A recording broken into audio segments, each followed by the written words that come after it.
Karena kekayaan itu kayak disimpan di berangkas, tapi berangkasnya kekunci, terus kuncinya hilang, dan yang nyimpen lupa naruh di mana.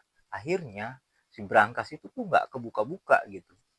Setan bedul tah gerak dibangun jalan bangsat heuy. Halo dulur-dulur sawung ayuy. Hari ini kita bakal ngobrolin satu pertanyaan yang udah lama banget jadi misteri, yang bahkan Google pun kalau kita tanya jawabnya suka, maaf, pertanyaan Anda terlalu sensitif. Apa sih pertanyaannya? Pertanyaannya adalah, kenapa Pandeglang selalu dibilang sebagai kabupaten tertinggal? Saya ngomong bukan sebagai analisis politik, saya bukan sebagai ahli pembangunan, bukan sebagai ahli ekonomi, tapi saya bicara hanya sebagai warga asli yang lahir, tinggal, besar, jatuh bangun, dan jongkok di Kabupaten Pandeglang ini. Yang pernah ngerasain sinyal internetnya sering ngadat, jalannya bergoyang-goyang, dan lampu jalannya yang kadang-kadang suka ngasih surprise.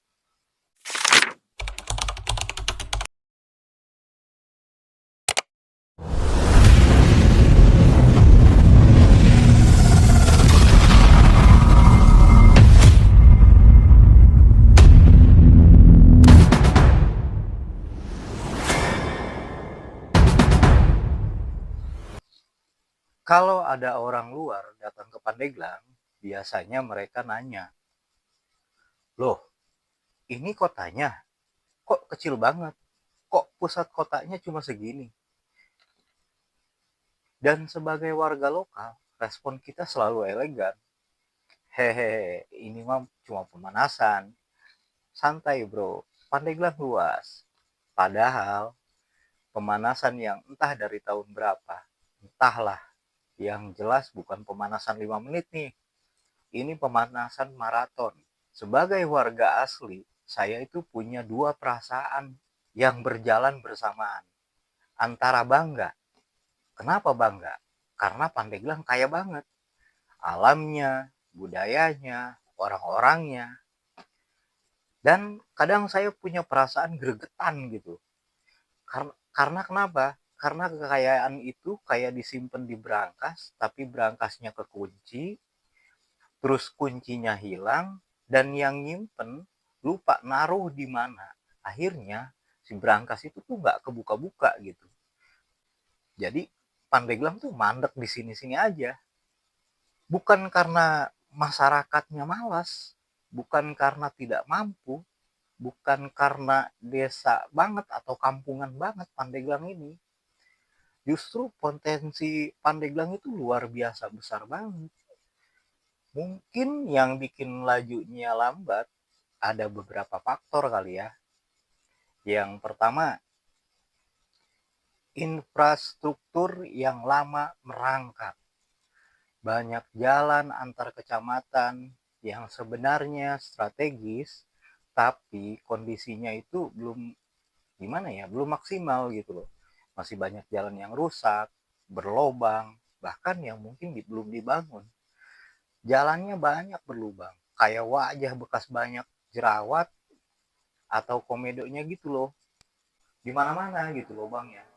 Aspalnya tipis kayak kulit lumpia. Lubang-lubangnya random kayak jebakan ninja.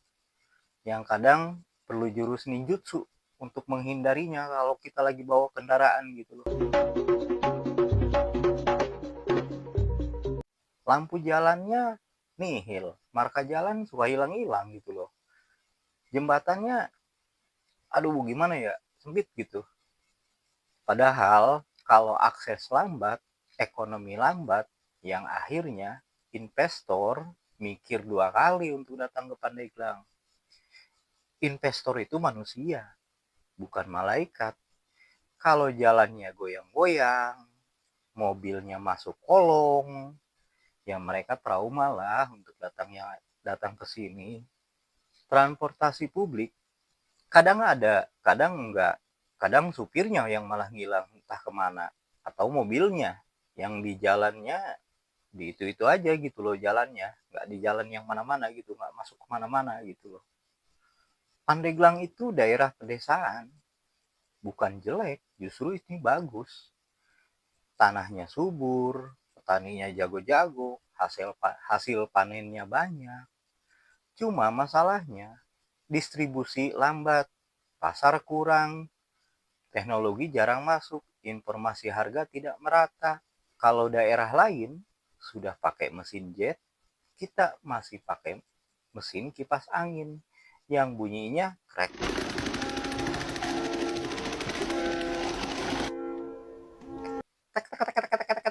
yang kayak begitu.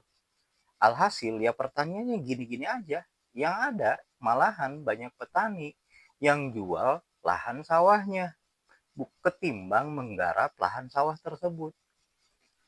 Lalu kalau bicarain proyek-proyek yang sering tidak berkesinambungan, ini masalah klasik sih. Bukan salah satu, bukan nyalahin untuk salah satu pihak, tapi sistemnya memang begitu dari dulu. Sering banget tuh kejadian di Pandeglang ini tuh. Misalkan ada proyek A dimulai, terus belum kelar nih proyek A. Udah ada tuh proyek B. Nah, proyek B belum kelar, besoknya muncul proyek C. Terus A dan B lupa tuh. Dan proyek yang C, yang baruan, nggak kelar juga. Akhirnya apa?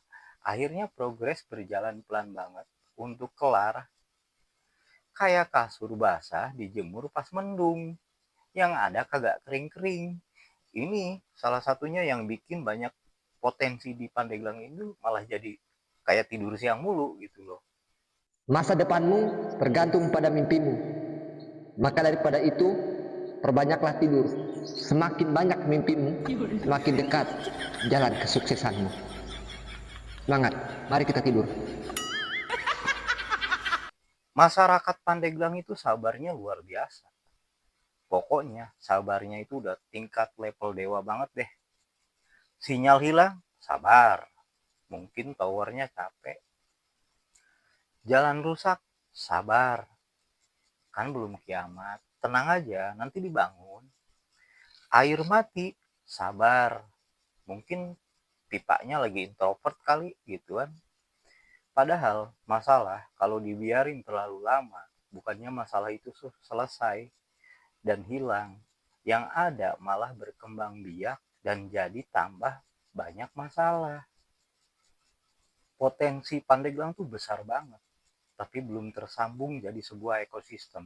Ini poin penting.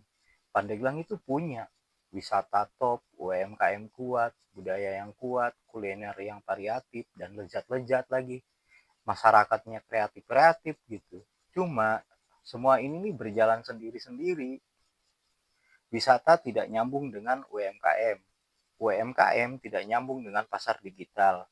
Pasar digital tidak nyambung karena akses internet masih lemot. Turis datang tapi bingung mau ngapain setelah lihat satu tempat. Kalau semua potensi ini disambungin, Pandeglang bisa jadi mesin turbo loh yang bisa melesat dengan cepat. Puis gitu. Padahal zaman sekarang itu semuanya serba online. Cari peluang usaha online, jualan online, belajar online, cari lowongan kerja online, semua serba online. Masalahnya internet di Pandeglang suka kayak punya perasaan. Kadang ada, kadang hilang, kadang ngambekan, gak nongol-nongol tuh. Yang bikin tambah lucu, kadang di Pandeglang nih lebih cepat manggil jin deh daripada buat searching di Google. Yang loadingnya, bufferingnya lama banget tuh. Akibatnya masyarakat kalah cepat menangkap peluang. Lalu kalau kita bicarain faktor geografis Pandeglang tuh, memang Pandeglang itu wilayahnya luas banget, besar banget, dan sebagian berupa pegunungan, serta hutan, dan banyak sungai dan pantai-pantai yang bagus-bagus juga. Ini bagus secara alam, tapi menantang juga untuk secara pembangunan tuh menantang banget. Karena dengan wilayah yang luas, biaya pembangunan pasti lebih tinggi. distribusi pasti panjang, karena jarak antar daerah aja udah sangat jauh gitu kan. Ini bukan alasan Pandeglang tertinggal, tapi memang tantangan alami yang butuh strategi yang lebih agar pembangunan semua bisa merata. Pandeglang di Provinsi Banten, IPM Pandeglang itu selalu betah di peringkat paling bawah.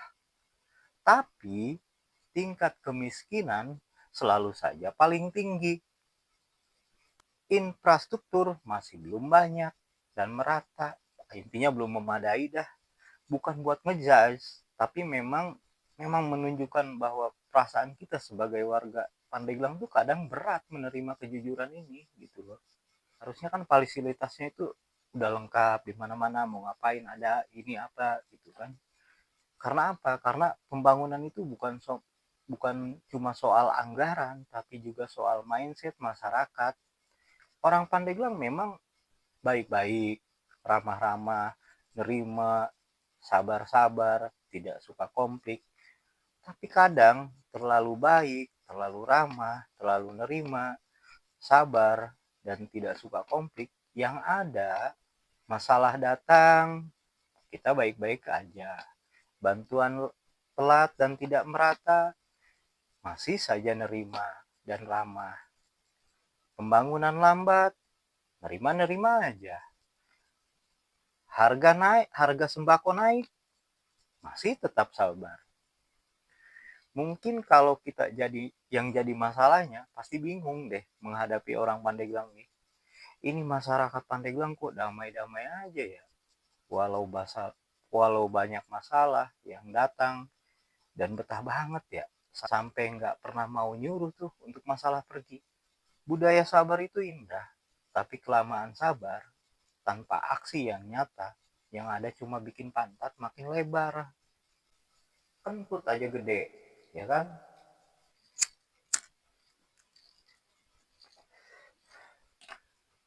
Pembangunan di Pandeglang itu sebenarnya ada. Pandeglang itu bergerak, cuma jalannya pelan. Pelannya itu bukan kayak healing sore gitu, tapi pelan kayak ngedorong kulkas 3 pintu, tapi di jalan yang nanjak. Kenapa? Ekosistemnya belum siap, infrastruktur belum merata, investor jarang ada yang datang, kebijakan kurang fokus untuk jangka panjang, SDM kuat tapi wadahnya kurang. Investor bukan nggak suka dengan Pandeglang, justru banyak banget yang melirik, cuma ekosistemnya yang belum matang. Dan mungkin ini yang bikin mereka ragu untuk datang ke Pandeglang dan berinvestasi di Pandeglang. Padahal Pandeglang itu kayak raksasa yang belum bangun dari tidurnya. Potensi Pandeglang itu nggak main-main, besar banget malahan. Di sektor wisata, siapa yang tidak tahu Taman Nasional Ujung Kulon? Wisata yang udah levelnya tingkat dunia nih, udah kelas dunia gitu loh. Gunungnya bagus-bagus, salah satunya Gunung Pulau Sari, yang udah mulai banyak pendaki yang mendaki di gunung tersebut. Dari berbagai kota, bahkan wisatawan luar negeri juga udah banyak di sana yang mendaki di Gunung Pulau Sari. Pantai-pantainya udah nggak perlu diragukan lagi keindahannya. Misalkan Tanjung Lesung, Pantai Carita, atau masih banyak lagi pantai yang lain.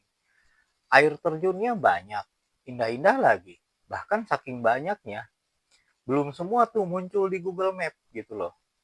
Saking banyaknya itu air terjun yang ada di Pandeglang. Hutannya, pertaniannya, budayanya, sejarahnya yang kuat juga.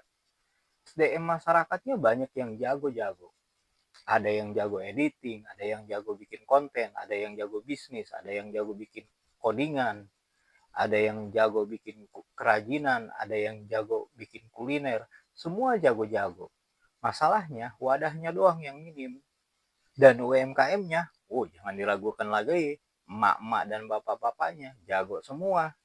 Tapi akses pasar yang kurang, pelatihan yang jarang, promosi yang terbatas. Padahal kalau semua disambung, Pandeglang jadi pemain besar di Provinsi Banten. Mungkin solusi simpelnya bisa dengan pertama, membangun ekosistem yang berkelanjutan bukan proyek musiman. Yang kedua, lebih melibatkan masyarakat agar mereka bukan hanya jadi penonton di daerah sendiri. Yang ketiga, digitalisasi merata agar jaringan internet tersebar ke seluruh daerah dan stabil juga jaringannya, bukan cuma tersebar ya. Yang keempat, wisata dan UMKM ditata secara profesional dengan cara yang serius, tapi tetap santai dan merakyat. Yang kelima, fokus pada jangka panjang, bukan gonta-ganti program tiap tahun, tapi nggak ada yang selesai-selesai. Yang keenam, masyarakat diberikan ruang karena energi perubahan untuk sebuah daerah ada di masyarakat itu sendiri. Karena sebenarnya Pandeglang itu bukan tertinggal. Pandeglang itu hanya baru bangun tidur, tapi masih setengah sadar. Seandainya seluruh lapisan masyarakat sadar, bangun, konsisten, Pandeglang bisa jadi daerah yang paling bersinar di Banten. Kuncinya sadar, bangkit, kolaborasi, mulai dari yang kecil. Seperti obrolan santai kita di channel kali ini nih, jangan lupa untuk subscribe kalau video ini menarik dan bermanfaat untuk kamu. Sebagai sarana untuk ngobrol dan diskusi santai di kolom komentar juga ya. Mungkin untuk bahasan video kali ini cukup sampai di sini dulu. Dan semoga Pandeglang menjadi kabupaten yang berkah sebagai kota sejuta santri, 1000 ulama, dan penuh keberkahan oleh Allah Subhanahu wa Ta'ala. Amin.